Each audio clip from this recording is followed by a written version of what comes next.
जय श्री राम। बहुत स्वागत मेरे कन्या राशि के प्यारे जातक जातिका आपका आपके अपने बेहद खास कार्यक्रम में। मैं हूं आपके साथ आपका अपना डॉक्टर राज मिश्रा। जुलाई कैसे होगा आपके लिए ये बहुत जरूरी है। कुछ अच्छा है। अच्छा क्या है? आपके राशि स्वामी बुध 11th हाउस में जाएंगे। चिंताएं दूर होंगी उन प्रेमी प्रेमिकाओं की जो तड़प रहे थे अपने किसी नए को प्राप्त करने के लिए, या जिन प्रेमी प्रेमिकाओं ने ब्लॉक कर रखा है उन्हें वापस पाने के लिए, या तड़पन थी कि नौकरी और बिजनेस में कुछ अच्छा हो जाए, तो ये तड़पन आपकी दूर होने वाली है। पैसे की जो प्राप्ति की इच्छा थी वो पूरी होने वाली है। इस पर बात करेंगे लंबा, लेकिन हाँ कुछ सावधान भी रखने वाला है। नींदें गायब होने वाली है, तो आखिर क्या है ये सब, इस पर चर्चा करेंगे। लेकिन सबसे पहले आपको बता देता हूं कि यदि आप श्री राम कथा, श्रीमद् भागवत कथा, शिव महापुराण की कथा मेरे द्वारा कराना चाहते हैं और आप चाहते हैं कि वो आपके यहां पर हो, तो आप प्लीज मेरे साथ संपर्क कर सकते हैं संगीत में। साथ में अगली भागवत कथा रामपुर हिमाचल प्रदेश में है। अगर आप वहां आकर मेरी कथा श्रवण करना चाहते हैं तो आप प्लीज हिमाचल प्रदेश में आ सकते हैं।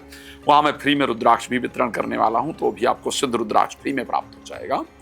साथ में रात को 9 बजे, दोपहर को 12 बजे लाइव आता हूं। मेरे साथ लाइव जुड़ सकते हैं, बात कर सकते हैं। लेकिन आइए बात कर लेते हैं कन्या राशि के बारे में। क्या खास होता है कन्या राशि की? अगर बात की जाए कन्या राशि के हाथ में ऐसा क्या खास होता है जिससे आप पता चले कि आपको कन्या राशि। कई बार आपको लगता है ना कि आपकी राशि क्या है या नहीं पता, तो मैं कन्या राशि के कैरेक्टरिस्टिक बता रहा हूं क्या होता है। कन्या राशि के जातक का जो नाखून होता है ना, वो लंबा होता है। ध्यान रखिए, कन्या राशि का जो जातक जातिका है उनका जो नाखून है वो हल्का लंबा होता है, लंबे शेप में होता है।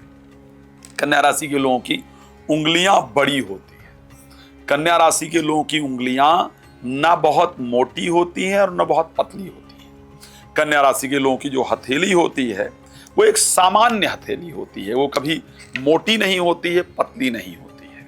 कन्या राशि के लोगों का जो विचार शक्ति का पार्ट है, ये जो बीच वाला पार्ट है अंगूठे में, अंगूठा 3 भागों में डिवाइडेड होता है, 3 भागों में विभाजित होता है, तो उसमें जो बीच वाला पार्ट है स्पेशली ये वाला हिस्सा बड़ा होता है। इसको कहते हैं तर्क शक्ति का पार्ट। कन्या राशि वाले बहुत तर्क करते हैं, हर चीज के डीप में जाने की इच्छा होती है। ऐसा है क्यों है, वैसा है क्यों है। जिन घरों में कन्या राशि के छोटे बच्चे होते हैं ना, उनके माँ बाप की पूरी हालत खराब होती है, क्योंकि वो हर चीज के इतने प्रश्न करते हैं कि माँ बाप जवाब देते थक जाते हैं। तो ये परिस्थिति रहती है। चलिए, अगर किसी स्कूल में टीचर हैं आप, और आप जो बच्चे आपसे बहुत ज्यादा क्वेश्चन पूछते हैं, मैडम ऐसा क्यों होता है, मैडम वो ऐसा क्यों होता है, आप देखिएगा उनकी कन्या राशि निकल कर आएगी। चलिए इस पर बात करें, लेकिन अभी तो जरूरी है ये बताना कि आखिर आपका जो जुलाई है वो कैसा व्यतीत होगा। तो सबसे पहले बात कर लेता हूं मैं हेल्थ को लेकर के, क्योंकि जुलाई में आपके राशि स्वामी जो बुध है वो 11th हाउस के अंतर्गत गोचर करेंगे, इसलिए स्वास्थ्य को लेकर के परिस्थिति आपकी अच्छी रहने वाली है। ध्यान रखिएगा, हेल्थ के पॉइंट ऑफ व्यू से जुलाई आपका निश्चित रूप से बेहतर रहता हुआ दिख रहा है। जुलाई ही एक समय होगा जब किसी के प्रति आपका अट्रैक्शन बढ़ेगा। मैं पक्का बता रहा हूं, चाहे आप जिस एज में हैं, जुलाई में आप किसी को लाइक करेंगे या करेंगी ही। चाहे जितना संतत्व और प्योर भाव आपके मन में हो, लेकिन इच्छा थोड़ी चेंज होगी ही होगी। बाद में बेशक कंट्रोल हो जाए, और जो लोग प्रेम के लिए तैयार हैं कि कोई जीवन में आ जाए, उनका तो किसी के प्रति जरूर झुकाव बढ़ने वाला है जुलाई में, इसमें कोई दो राय नहीं। खैर, किसी ने एक शब्द कहा था, दिल एक को दें पर किसी नेक को दें। दिल एक को दें पर किसी को नेक को दें। ये ऐसी वैसी चीज नहीं है जिसको कहीं भी फेंक दें। तो प्लीज बी केयरफुल। प्रेम एक बहुत महत्वपूर्ण विषय है, लेकिन सावधानी के साथ। चलिए, तो ये रहने वाला है। पैसे के दृष्टि से अगर मैं जुलाई महीने की बात करूं, पैसे का जो आने का रास्ता है वो बहुत अच्छा होने वाला है। कई सारे मल्टीपल रास्ते हैं, वहां से आपका पैसा जो आने का रास्ता है वो निश्चित रूप से बनता हुआ मुझे नजर आ रहा है। शेयर मार्केट इत्यादि से आपको पैसा जरूर प्राप्त होने वाला है। घर में मुझे मांगलिक कार्य का आयोजन भी आपके यहां दिख रहा है। तो पहली बात, मैं अगर हेल्थ की बात करूं कन्या राशि के लिए। दूसरी बात, अगर मैं वेल्थ की बात करूं कन्या राशि के लिए, तो हेल्थ और वेल्थ मुझे दोनों बेहतर दिख रहा है। अब मैं बात कर लेता हूं प्रोफेशनल लाइफ को लेकर के, नौकरी या बिजनेस को लेकर कैसा रहेगा। तो साहब वेल्थ तभी अच्छा होगा जब आपका प्रोफेशनल लाइफ अच्छा होगा।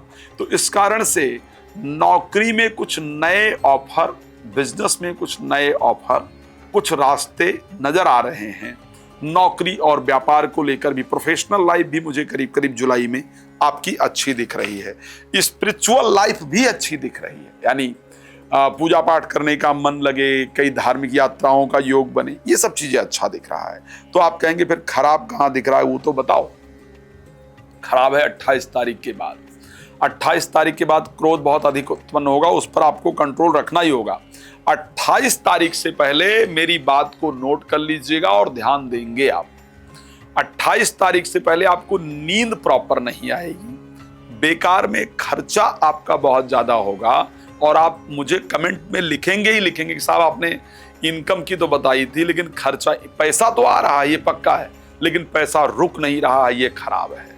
तो आपका अनावश्यक व्यय और नींद आने में दिक्कत, और अपने ही खुद के भाई बहन के द्वारा या भाई बहन जैसे लोगों के द्वारा धोखा इत्यादि प्राप्त करने का योग आपकी राशि में क्लियरली दिख रहा है। तो ये परिस्थितियां आपके लिए रहने वाली है, सावधानी की आवश्यकता है। 28 तारीख के बाद जब पहुंच जाएंगे मंगल आपकी राशि के अंतर्गत, तो क्रोध पर कंट्रोल रखना होगा। एक इंपॉर्टेंट चीज है, 24 सितंबर को आपके राशि स्वामी अस्त हो जाएंगे। तो 24 सितंबर का नाम, 24 जुलाई को राशि स्वामी अस्त हो जाएंगे। तो ऐसे कंडीशन में वहां से जो डिसीजन लेना है उसको बहुत सावधानी से लीजिएगा। कोई भी important decision related to your professional life अगर ना लें तो ज्यादा बेहतर रहेगा। लेना पड़े तो सावधानी से लीजिए और गायत्री मंत्र का जप करते रहिए। मैं जानता हूं आपको बहुत कुछ जानना है, लेकिन समय आप जानते हैं कि राशिफल में बहुत छोटा होता है, छोटी वीडियो बनाना पड़ता है। रात को 9 बजे, दोपहर को 12 बजे लाइव आता हूं, मेरे साथ लाइव जुड़ करके बात कर सकते हैं। दूसरा, बाकी डिटेल में बात करना चाहते हैं, कॉल अपॉइंटमेंट लेकर बात कर सकते हैं। राम कथा और भागवत कथा के लिए आप संपर्क कर सकते हैं। धन्यवाद आपका जुड़ने के लिए। जय श्री राम।